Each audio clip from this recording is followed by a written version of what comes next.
और उसके बाद फिर देखिए यहाँ पे कुछ कंडीशंस बताई गई है, उस कंडीशंस में हमको क्या चेंजेस देखने को मिलते हैं यहाँ पे बात करते हैं। सबसे पहले देखिए बताया गया कि सीओ पॉइजनिंग, तो सीओ पॉइजनिंग में क्या होगा कि हमको हीमोग्लोबिन कंसंट्रेशन नॉर्मल देखने को मिलेगा, ठीक है, क्योंकि कार्बन मोनोऑक्साइड की जब पॉइजनिंग होगी तो हीमोग्लोबिन में कोई चेंजेस नहीं देखने को मिलेगा। बस क्या होगा कि कार्बन मोनोऑक्साइड आके यहाँ पे बाइंड कर लेते हैं हीमोग्लोबिन से और इसको ऑक्सीजन से बाइंड नहीं करने देते हैं, क्योंकि इसकी एफिनिटी जो होती है 250 टाइम्स ज्यादा होती है ऑक्सीजन के मुकाबले, ठीक है। इसी वजह से ये आके इसको बाइंड कर लेते हैं, बल्कि ये देखिए इसको भी बाइंड कर लेंगे, ठीक है। जब इसको भी बाइंड कर लिए तो ये देखिए ऑक्सीजन बाइंड करने की कैपेसिटी बहुत कम हो जाती है इसकी, तो इसकी वजह से क्या होगा कि ऑक्सीजन सेचुरेशन देखिए डिक्रीज हो जाएगा। देखिए आपकी ऑक्सीजन सेचुरेशन डिक्रीज हो गया ना, देखिए 25% या 30% जो भी रहेगा, कार्बन मोनोऑक्साइड ज्यादा बाइंड कर लेगा और ऑक्सीजन सेचुरेशन हमको हीमोग्लोबिन का ये ब्लड में कम देखने को मिलेगा, ठीक है। तो हीमोग्लोबिन में ऑक्सीजन सेचुरेशन कम देखने को मिला।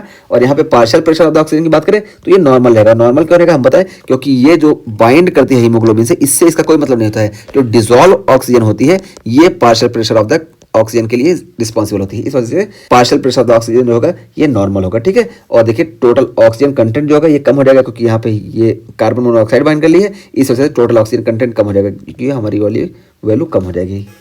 और उसका फिर हम बात करते हैं एनीमिया की, तो देखिए एनीमिया में हीमोग्लोबिन का कंसंट्रेशन कम हो जाएगा, क्योंकि आरबीसी कम हुआ, आरबीसी कम होगा, इस वजह से हीमोग्लोबिन का कंसंट्रेशन कम हो जाएगा। और यहाँ पे देखिए ऑक्सीजन सेचुरेशन ये नॉर्मल रहेगा, क्योंकि हीमोग्लोबिन भले ही कम हो रही है, जितनी हीमोग्लोबिन है वो नॉर्मली सेचुरेटेड होंगी, तो देखिए 100% सेचुरेटेड होंगी, तो ये ऑक्सीजन सेचुरेशन नॉर्मल रहेगा और partial pressure of the oxygen ये भी नॉर्मल रहेगा। लेकिन हमको टोटल ऑक्सीजन कंटेंट कम देखने को मिलेगा। टोटल ऑक्सीजन कंटेंट कम देखने को मिलेगा, क्योंकि देखिए ये वाला हमारा जो है ना ये हमारा कम हो जाएगा। ये जब कम हो जाएगा तो देखिए ये हमारा टोटल ऑक्सीजन कंटेंट में हमको गिरावट देखने को मिलेगी, ठीक।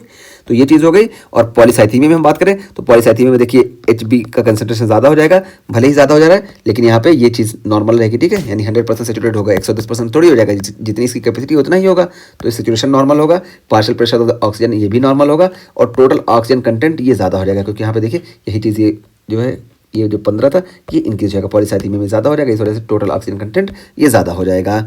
और उसके बाद फिर हम बात करें मिथ हीमोग्लोबिनिया में, तो देखिए यहाँ पे हीमोग्लोबिन जो होगी ये तो नॉर्मल होगी, ठीक है, हीमोग्लोबिन कंसंट्रेशन नॉर्मल होगा, लेकिन यहाँ पे क्या होगा कि ऑक्सीजन सेचुरेशन कम हो जाएगा। क्यों? क्योंकि यहाँ पे Fe3 जो होता है ना ये पुअर होता है ऑक्सीजन की बाइंडिंग में, तो ऑक्सीजन की बाइंडिंग में जब पुअर होता है तो ऑक्सीजन अच्छे से बाइंड नहीं कर पाएगा। देखिए यहाँ पे हम बनाए ना, लेकिन ये कम होगा, ठीक है, यहाँ पे ये जो हम बनाए ये कम होगा, ये नहीं होगा, ठीक है। तो इस वजह से हमको यहाँ पे ऑक्सीजन का सेचुरेशन कम देखने को मिलेगा। तो ये चीज़ हुई। और partial pressure of the oxygen जो होगा ये नॉर्मल होगा, वही बताए, क्योंकि ये डिजोल्व ऑक्सीजन से जनरेट होता है, बनता है। और इस वजह से देखिए जब यहाँ पे ये कम हो रहा है तो हमको टोटल ऑक्सीजन कंटेंट कम देखने को मिलेगा, ठीक है। यही चीज़ की ये 15 जो था ये और कम हो जाएगा। और उसके बाद फिर लास्ट में साइनाइड पॉइजनिंग की बात करें तो देखिए साइनाइड पॉइजनिंग में क्या होता है कि सारी चीज़ें नॉर्मल होती हैं। देखिए हीमोग्लोबिन कंसंट्रेशन भी नॉर्मल होगा, सेचुरेशन भी नॉर्मल होगा, और देखिए partial pressure of the oxygen ये भी नॉर्मल होगा, और टोटल ऑक्सीजन कंटेंट ये भी नॉर्मल होगा। फिर भी हमको हाइपोक्सिया देखने को मिलता है। और इसमें हाइपोक्सिया क्यों देखने को मिलता है? इसको हम बोलते हैं हिस्टोटॉक्सिक हाइपोक्सिया। और इसमें देखिए ये जो साइटोक्रोम C होता है ना, ये वाला देखिए कॉम्प्लेक्स 4, इसको आके साइनाइड पॉइजनिंग में ये देखिए इसको आके ब्लॉक कर देता है। देखिए यहाँ पे कार्बन मोनोऑक्साइड और साइनाइड आके इसको ब्लॉक कर दिया। जब इसको ब्लॉक कर दिए तो ये ऑक्सीजन भले ही नॉर्मल है सब कुछ ऑक्सीजन, लेकिन ऑक्सीजन का इस्तेमाल नहीं कर पाएंगे। इस वजह से यहाँ पे क्या होगा कि टिश्यू में हमको हाइपोक्सिया लाइक कंडीशन देखने को मिलेगी, ATP का जनरेशन नहीं देखने को मिलेगा। तो हमको सारे हाइपोक्सिया वाले सिम्टम देखने को मिलेंगे, और इसी को हम बोलते हैं हिस्टोटॉक्सिक हाइपोक्सिया। तो ये सारा मैकेनिज्म हम बता दिए, ठीक है। तो कैसे ऑक्सीजन कंटेंट में क्या डिफरेंस आते हैं, क्या चेंजेस आते हैं, पूरा हम डिटेल में बता दिए। बहुत ही इंपॉर्टेंट टॉपिक था, समझने वाली बहुत सारी चीज़ें थी, हम समझा दिए। और यहाँ पे देखिए कई सारे इक्वेशन का इस्तेमाल किए हैं, ये सब हम समझाने के लिए बताएं।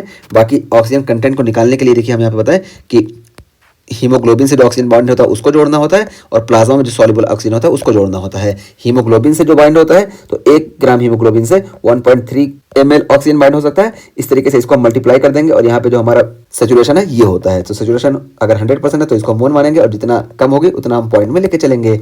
और ये हम बात की कि 1 mmHg पे 0.003 ml ऑक्सीजन ये डिजोल्व हो सकता है। इस वजह से अगर 100 mmHg का पार्शियल प्रेशर है तो यहाँ पे इसको 0.03 को हम 100 से मल्टीप्लाई कर देंगे, तो ये हमारा पूरा आ जाएगा, ठीक है। पूरा हम डिटेल में समझा दिए, और यहाँ पे क्या चेंजेस आएंगे हम यहाँ पे बता दिए।